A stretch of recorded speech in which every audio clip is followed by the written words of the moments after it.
Hello there. My name is Alicia, aka Edmiston Creations, and this is a space where I like to share all about the things that I've been making.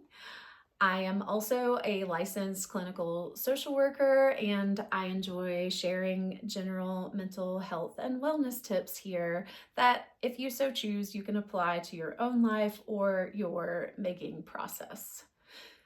Welcome.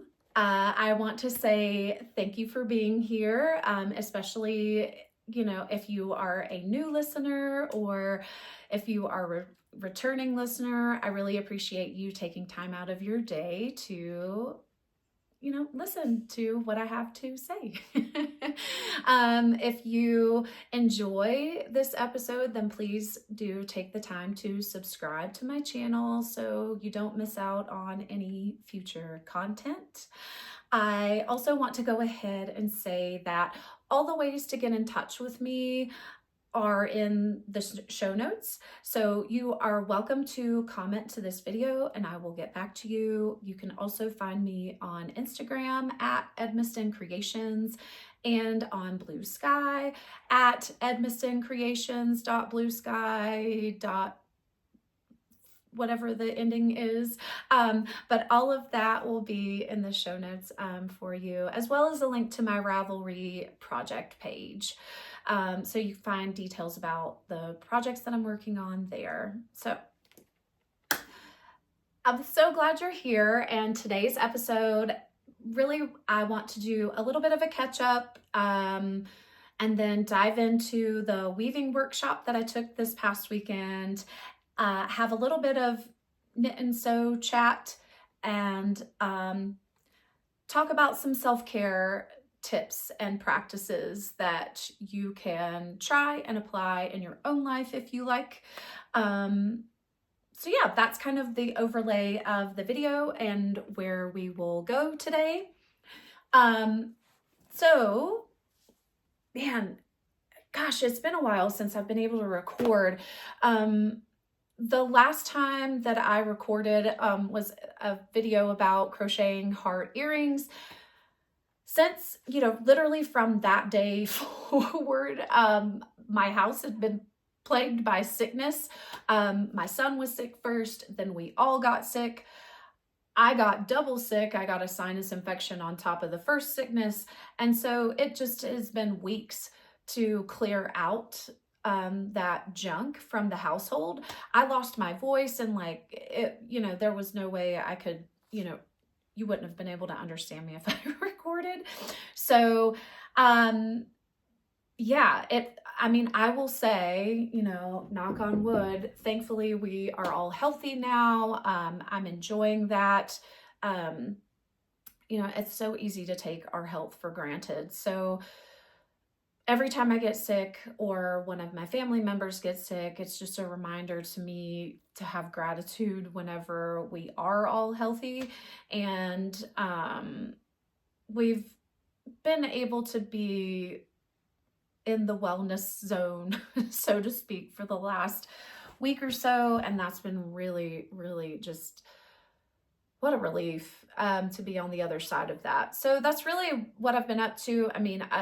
While I was sick, I was still doing the usual mom thing, work thing, making thing, although making did slow down quite a bit while I was sick. I still was knitting and stuff when I felt like it. And, I got back into moving and working out whenever I was feeling up to it too. So those kinds of things always make me feel normal whenever I'm sick. So yeah, life, there you go. That's what I've been up to. And let's see, what I'm wearing today is, today just felt like Cozy Monday. So I threw on one of my favorite sweatshirt patterns. This is the Page hoodie by Chalk and Notch. This is, I sewed mine with French terry, both the plum and this fun checkered fabric. These are both from Ewe Fibers. And you'll notice it's not a hoodie. Yeah, they have a Chalk and Notch has free pattern pieces available to print that you can piece together to make a crew neck out of the page hoodie. So I've made the hoodie version and I love it. And I've also made 2 or 3 just crew neck versions. I love these sweatshirts just to throw on, to wear around the house, to work out in. They're super versatile pieces, but I recently sewed this one and I just love this checkered French terry. It's super fun. I'm also wearing my chanterelle sweats out of also French terry from Ewe Fibers that I purchased a while ago. I sewed these, I don't know, about a year ago or whatever, but they are super cozy. One of my favorite pair of sweats to wear.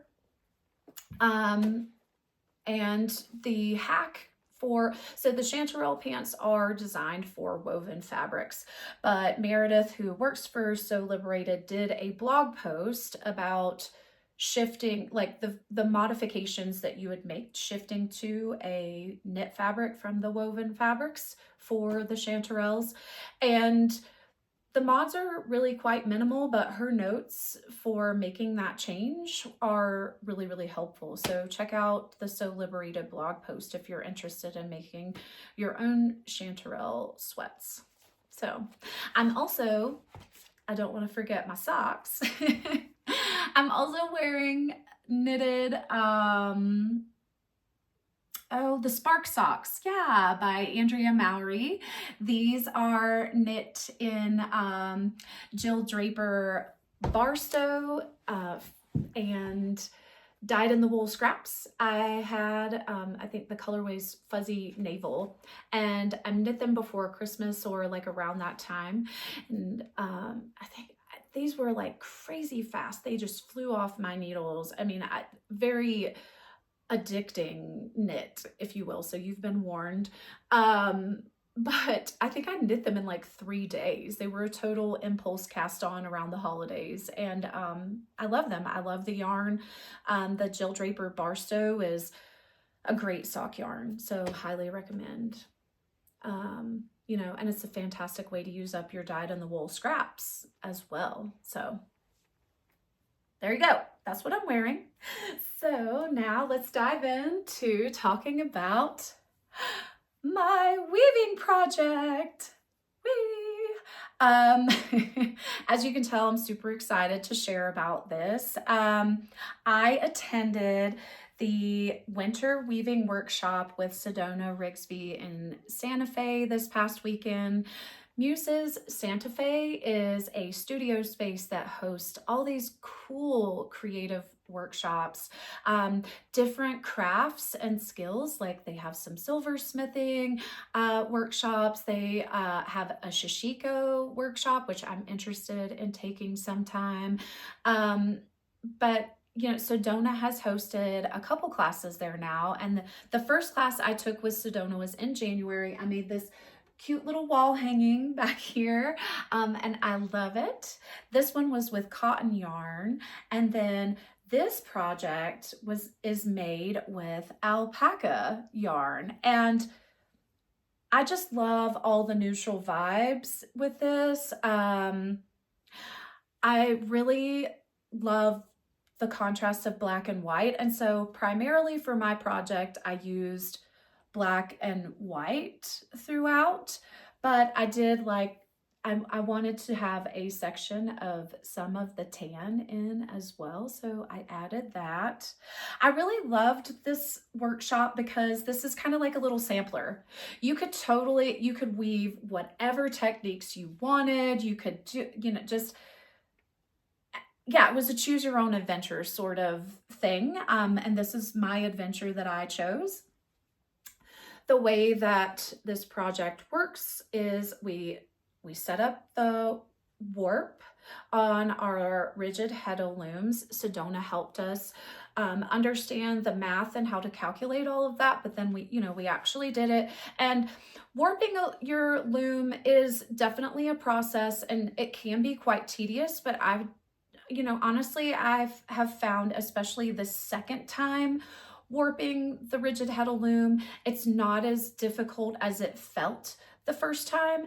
And there's definitely like this flow that you get into walking back and forth, warping your loom and then threading your loom. It's very meditative. So, we warped our looms, and then basically we wove two 31-inch panels. So this is one panel. And then we continued weaving a second 31-inch panel. Well, it was 31 and a half inches to be exact. Okay. So, we have to be exact. So our project is the right size. So this is my second panel here. And then you whip stitched the two together to make this super cool. I feel like I'm like the man behind the curtain here. Anyway, so you whip stitch the two of these together to make this cool bandana scarf. And the thing that I really love about this project is because you have the 4 quadrants, you can wear it 4 different ways. So you wear it as a bandana scarf like this. Oh my gosh, it's so cozy and luxurious. I love this fabric. But depending on what panel I shift to be folded and put in the front, I get a totally different look. So this is, I think this is called the clasp weft technique in this panel. And I used black and white there and did a little section of solid black. So to finish up, so this gives me, one look, and just depending on, maybe what outfit I'm wearing or what mood I'm in that day, I can pick, any panel to go in front and have a totally different vibe. I just love that. I love that about this project. One project, 4 ways to wear it. I can put my little white snowballs. I love them in front. Yay. So it was just so cool being able to, try out different weaving techniques along the way, and I think I discovered as I was weaving, I really like just simple weaving. Like right here where this is just a black section and the tan section, this is just weaving back and forth, like nothing fancy. I have a white warp, so that's the white that you kind of see marled in with those. But honestly, like I really like just doing that, like just weaving and throwing back and forth. And I love the way that fabric comes out. So that was kind of cool to learn. Like, it's not like I was looking to try to do super duper fancy techniques. I mean, I could, because since this was a sampler, I could try out different techniques, but I think that of all of the stitches or weaving technique, I'm not really sure, because, knitting it would be stitching, right? Of the different weaving techniques that were available to me to choose, and of the ones that I did, I really enjoyed the simplest ones. So just the basic back and forth throwing and not really putting anything else into it. So anyway, yeah, I don't know. What else can I say? This project is going to be a well-loved and well-worn project. I still need to finish my tassels, so here we go. I will twist each of my pieces of French to look like this. So yeah. I really, so I think some of the things that I take away from this class are how much I really, taking a class is fun, and it's so much fun to learn new things, but also it was just amazing for me to be around. It was 5 women, 4 of us were taking the class, and then Sedona was teaching. So it was just so cool to connect and be inspired by these other women all weekend. I found myself so immersed in the conversation. There would be times like I wasn't weaving at all because I was just enjoying connecting. So, that was a big takeaway for me, is like how much human beings, like, we need connection in our life, and just being able to really step away from my typical day to day and enjoy connecting during this class was a lot of fun and very satisfying and rewarding. I'm so grateful for the experience. I also really think taking classes are fun because, like, I don't own a loom or anything, and I didn't have the materials. So it was like I was able to just to sign up, show up, have the materials, have the, to make the project, have someone who has the expertise to support me in the process of making the project. And then I walked out with this finished item. And that's pretty awesome. And to me, it was well worth the cost of the course. I definitely will take other classes this year, not just in weaving, and other things. So yeah, I think it just reinforced for me how much taking a class is just a really fun thing to do. And I feel like I've been saying the word fun a lot, but it really was fun. I don't know another, synonym there that I would put in its place. That just is what fits. So yeah. I also,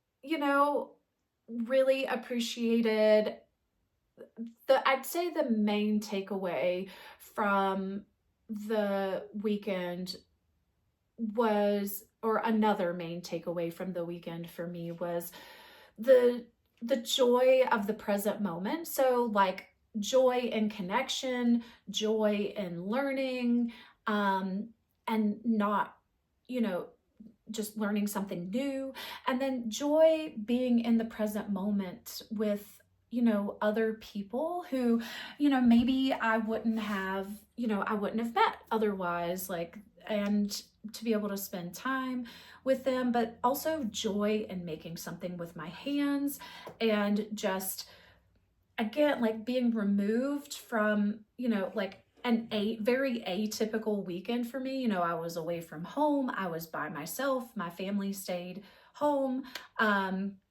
So all of, those things, like those elements made the weekend unique, but also reminded me like I am here now and I can do what I can now with this moment. And that was, just something really awesome to walk away with too. So yeah, I mean, I love weaving and it's a lot of fun. I can see why people enjoy it. It's such an ancient craft, and it's just, it really, I mean, to me, it's almost like an honor to have been able to just participate in such an ancient craft today and continue in that tradition. So yeah, that was my weaving class experience. I could keep talking about it for hours, I feel like. So if you have any questions for me specifically about the weaving workshop, maybe if you've attended one or anything too, I would love to hear. Weaving any workshop or class, I would love to hear your experience and what you really took away from taking a class.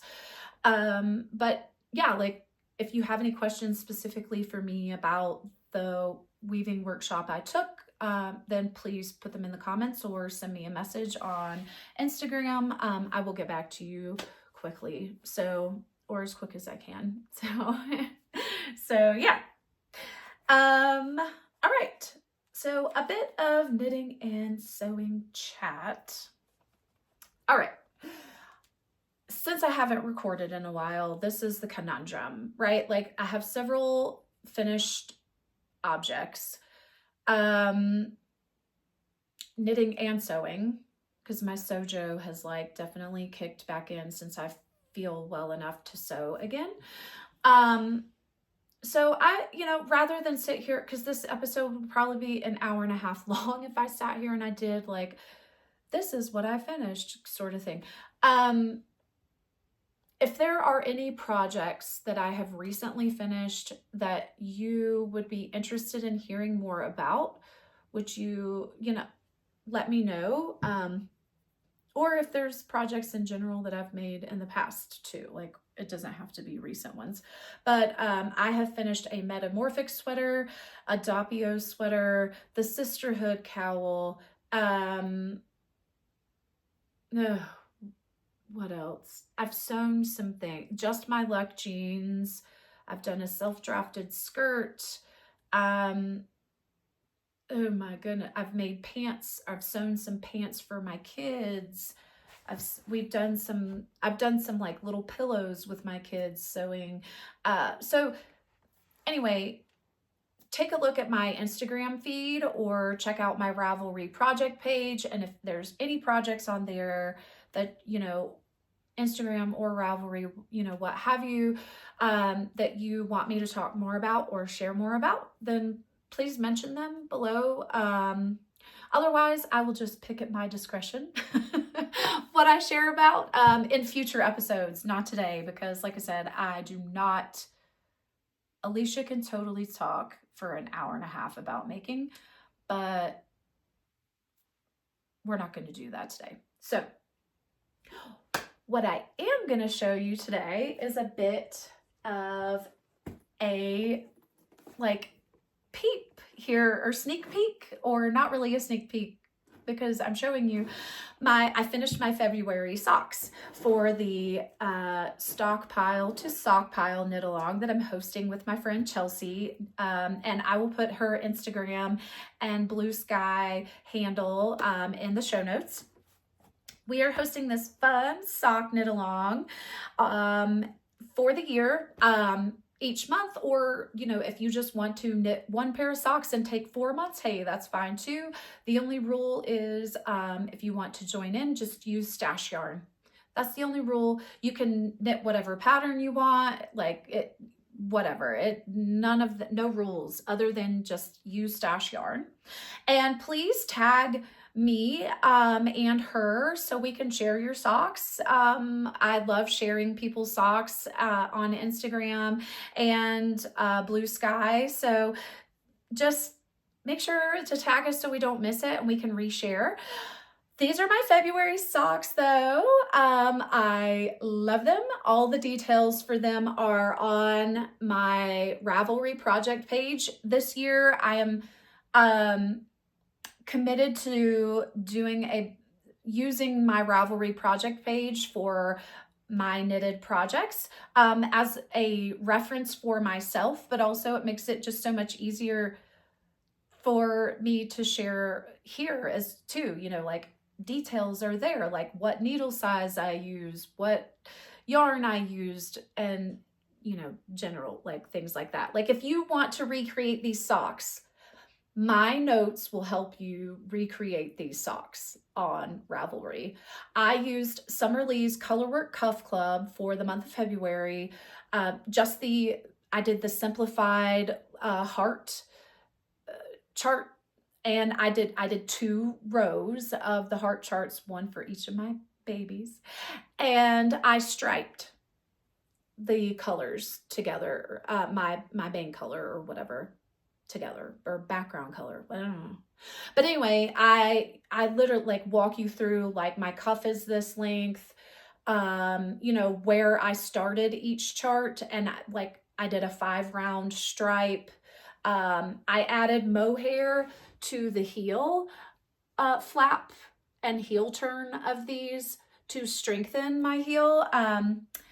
Sand and Sky Creations on Instagram helped inspire me to do that because I wear my socks on the heels.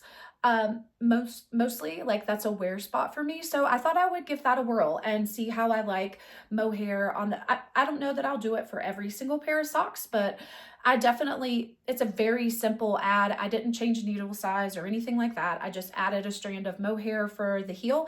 These are quite comfortable on. I don't feel like that's too bulky for me, but I also think it's going to help like save my socks so I can wear them longer without needing to mend or, you know, whatever holes and stuff that may happen. So, yeah, this is FDF, Farmer's Daughter Fibers, Sock Squad yarn from last year. So like I said, all the details for these are in my Ravelry project page. So if you want to make some little heart socks that are striped too, you can. And then I did want to go ahead and show you, this is my March sock inspo. I've already got them in my sock bag. I just wanted to jump out. I've already got my yarn in my sock knitting bag for inspo. I'm super excited for my March sock cast on. So I am going to do, this is some beautiful sock yarn that Patty, Woolly Witch on Instagram, she gifted me for Christmas. It was a Christmas gift. It was just so sweet of her. And I love the, like, green is one of my favorite colors, like, well, and earth tones. So Patty definitely selected this yarn. I mean, it has my name all over it, like all the earth tones in one yarn. And I want to use Summerlee's like cozy comfort sock set pattern like she just came out with, which is like a ribbed sock with like some stripes. And I don't know, this is what I pulled as potentials to pair with. So we'll see, you know, what I end up with, but what I end up choosing, because I don't believe I will use all 4 of these minis. I just really loved looking at them all together, like all the greens. How fun. So yeah, I'm very excited about my March socks that I will make eventually. Well, whenever March comes around, and that's like next week.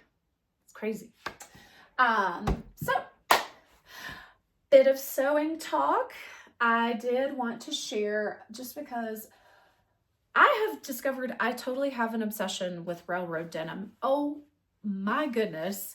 And I am going to lovingly blame Gudrun Johnston for this railroad denim addition to my world. This is red and white railroad denim from Ewe Fibers. We are going to sew some oxbow pants together.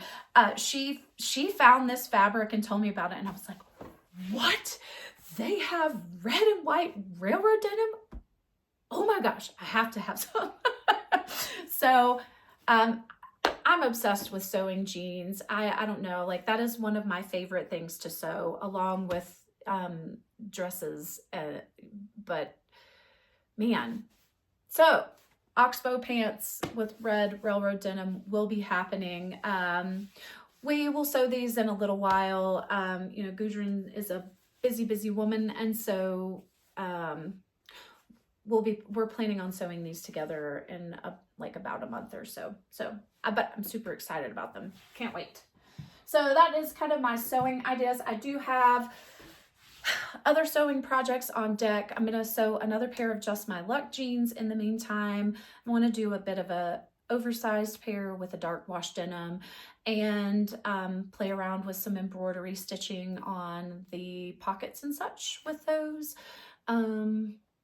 What else do I want to sew another Sid tie dress, and do some more skirts and like tops with the weather shifting and changing. So we'll see. But I will be sharing, you know, hints of those projects and stuff on Instagram, so you can see what I'm diving into as the days tick by here. So the last part, you know, of really what I would like to share or get into today, which, you know, we won't dwell on this too much because I am aware, you know, of the time. And so I don't want this to be too long of a video. But I did want to share some self-care practice tips with you. I just feel like self-care has been something that has been very necessary for me recently, and I've noticed a lot of, you know, a lot of other people have really felt the need to have a strengthened self-care practice. And so this is some tips that I have for you if you would like to strengthen your own self-care practice. So none of this stuff will probably be revolutionary. Now remember, self-care is only part of what we need. We also need community care in our lives to truly solve issues of burnout and overwhelm. And that is a conversation for another time. If you're interested, then please let me know and I can share it more about that in a different episode. But today we're just going to focus on self-care tips and strengthening that, because we have to take care of ourselves before we can show up for community care or taking care of others. So yeah, let's dive in. I kind of have these in like 4 categories. Okay. So the first one is increasing movement in your life, and in particular, increasing time outside. So you can increase movement in your life by, you know, I mean, whatever mode works for you, honestly. Like, you know, we're looking for consistency here and movement you enjoy. So if you hate running, don't start a running program, okay? This is something that should be enjoyable and soothing for your soul, and should feel authentic to you. You know, if you hate running, then don't make yourself run because you think that is the only movement you can do. A great way to increase your movement is simply getting steps in during the day. One thing that I have been doing, you know, because I practice what I preach, and I've been trying this out since the beginning of the year here. I have been getting in 8,000 plus steps a day, and I track that using a behavior tracker. Now, I've never really gotten into behavior tracking either, but what behavior tracking does is it helps reinforce maintaining a new habit. So we're talking about strengthening our self-care practice here. So if you want to start something new, then a way to start something new and make sure you stick with it is to make it obvious and we make it obvious by making it visible. Well, how do I make it visible to myself that I am keeping up with 8,000 steps a day? I keep a behavior tracker in my bullet journal. I have a stamp that I use, and then I fill in the boxes as the days go by that I get in 8,000 steps or more. And you know what? We're not aiming for perfection here, but a great rule of thumb to keep you motivated and on the wagon, so like when you fall off, is to never miss twice. These are, you know, behavior tracking, making it obvious and making it visible. These are all atomic habits principles that will help you to maintain a healthy habit. And he uses the rule never miss twice with his behavior tracking. And so I was like, you know, I'm going to try that out and see if it really works. And it has been so helpful for me to, I have definitely gotten more steps this year so far than I have in a long time. And it's really been surprising to me too. Like, I have a Fitbit that tracks my steps, so that's how I know if I'm getting in the movement I want per day. And, you know, yes, I work out and I do, you know, I lift and do CrossFit and all that, but it can be pretty shocking to know, like, you don't get in a ton of steps always doing those types of workouts. So it's really been awesome adding in the steps and that movement. I can attest that for me personally, the additional walking has been very grounding and calming as part of my own self-care. If you do, you know, want to, like, walking and getting outside is very good for the soul. Looking at horizon lines scientifically increases, you know, all the feel good, like dopamine receptors in our brains.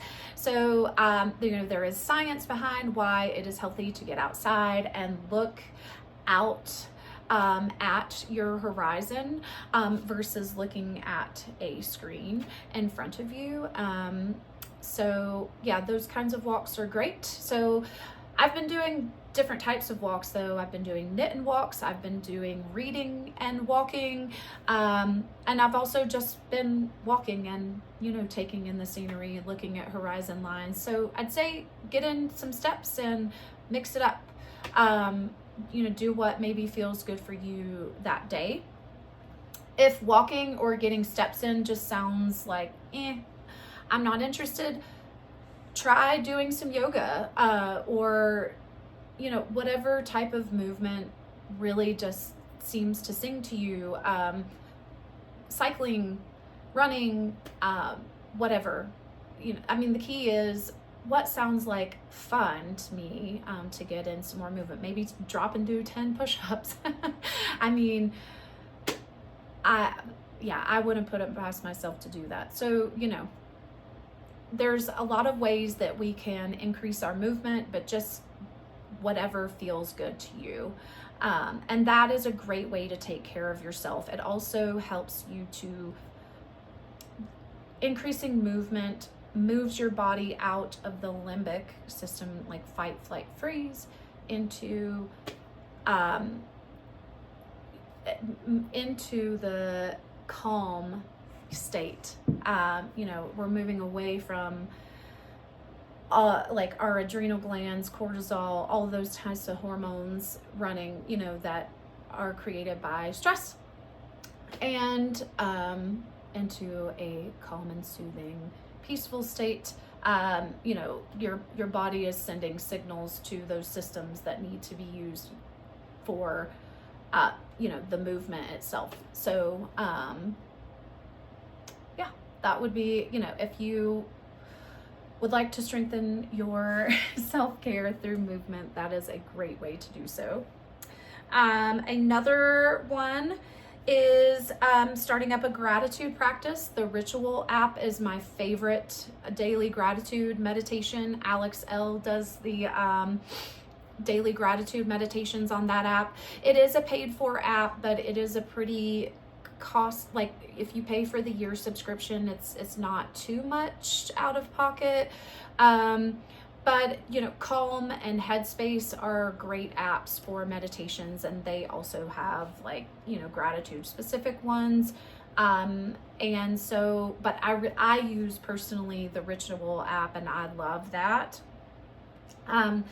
Alex L also has affirmation cards, and you can get those off of Amazon. I believe I've shared that deck before on here, but I will link to that again in the show notes. And pulling an affirmation card daily can be a really awesome self-care practice. And she has a manifestation practice on the back, so you can use that as a journaling prompt or a meditation prompt, you know, whichever works for you. Another great self-care practice is just simply reading more. Consume content the way that works for you. That could be audiobooks, reading a tangible paper, book, the old-fashioned way, I suppose now, through your Kindle, or, what have you. Listen to podcasts that are sharing information you're interested in. Read books that are, autobiographies about interesting people, or maybe escape into some fantasy if that's your thing. I tend to be a nonfiction girl at heart. Right now I have 3 different things that I'm reading. I'm finishing up listening to All About Love by Bell Hooks. I listen to that when I'm out on walks. I am reading on my Kindle MedKnitation by Suzan Colón. It's Colon is how you spell her last name. And that is a really fascinating read to me about how to incorporate meditation using knitting as your anchor. And I really love it. As a practitioner, the science behind the calming effect of anxiety and stress and those sorts of things, it all tracks. I really like the book so far, so I've been reading that on my Kindle, and I start my day with the Book of Awareness, and I read it in the morning and do the meditation with it. And so it's really been nice, like anchoring myself throughout the day in different ways with literature that I find supportive. So, if you have any book recommendations, then I would love to hear those. And also if you would like book recommendations from me for specific things, I'm happy to share those too. So just, please comment and let me know if that's anything you would be interested in. The last thing for self-care, a self-care practice that I'm going to recommend that I find so helpful, and I will always, always, always preach the healing of journaling. I fully believe in the power of the written word. I could talk about why journaling is so helpful and effective for a long time, just like I could like why movement is healing and effective for self-care.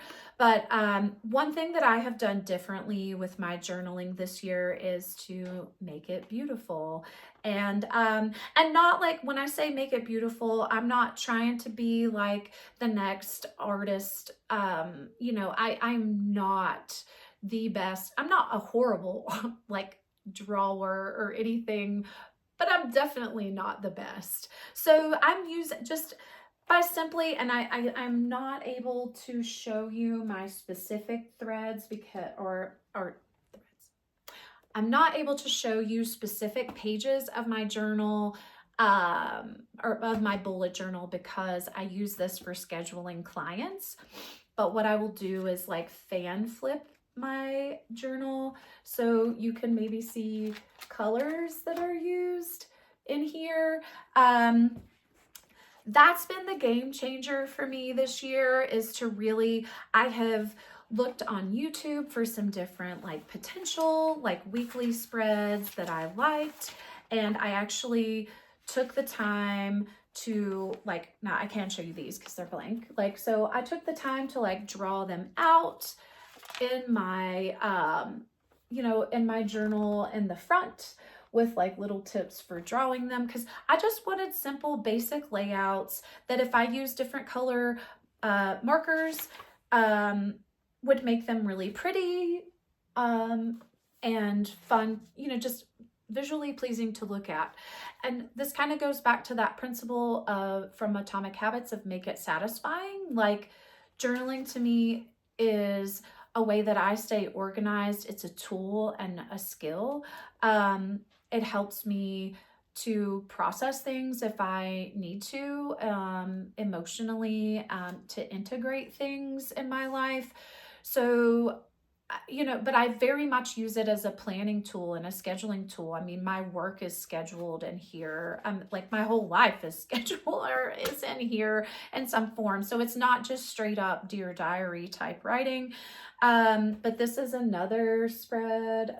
My son added that. And one thing that I have added to, like, not only just using like pretty colors or markers, like, oh, here is my thread vibes. Oh, here's I keep a ruler in here, but that's for my plan for my wall hanging back here on the wall. So like I keep all kinds of stuff in here. Plans for knitting projects if I want to do that. But I also have been using stamps, acrylic stamps, in addition to pretty colorful markers. So that has really been fun and made my journal artsy and pretty. And, I'm not an artist, like I said. But my kids love stamping. So what we will do on Sunday mornings together is, while we'll stamp together, I will draw out my weekly spread, and I will also draw out the upcoming monthly spread for my future log, if a new month is coming. And my kids will stamp with me while I'm drawing all that out, and I'll stamp and add to my spreads. And it's really been a rewarding process, like not just just for me, the journaling part, but also it's something that I can share with my kids. So it's just so that's my last self-care tip. But going back to strengthening your self-care practice, try out behavior tracking if you've not done so before. Remember the rule of never miss twice. We're not perfect. And you know what? This past weekend, I had 3 days in a row that I did not hit 8,000 steps because I was in class. I was in class Saturday and Sunday. I did work out Sunday before the class, but I didn't have time to get in all the steps that I would have liked. And that's okay. Some days are like that. Friday, I did not get my steps in before I left town because I was packing, taking care of the kids, and it just didn't happen. So, that was 3 days in a row right there. But today I am getting my steps in and making sure that I'm back on track. So, I think that really is key whenever we fall off of our plan of building a healthy habit, we get back. And we return to our center as soon as we're able to, and give ourselves grace whenever it doesn't happen, because that's life.